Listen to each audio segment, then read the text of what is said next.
Today I'm going to show you how to take a video that looks like this into this. Few simple steps in CapCut. When we're in CapCut, what we're going to do is we're going to make sure we import our media. Then, whenever you have it there, you're going to make sure you bring it down to the bar. Let's go ahead and find where we need to cut the video. So let's see. And then we're going to add our cuts, because this is going to be the section that we work on today. So now that we have this, we are going to delete. You're going to click this button here, this aspect ratio button. I'm going to click that. You're going to go down to 9:16. Then you are going to copy this.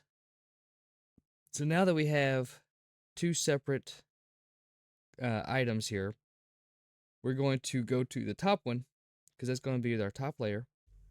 We're going to resize the image to our camera section. Just click and drag the boxes. It's going to be a rectangle for you. Confirm. Now that we have this, we can just click and drag that up. Now for this bottom half, you notice that it's still oddly sized, so we're going to zoom it in. And there you go. And that's how you have a vertical format video in CapCut.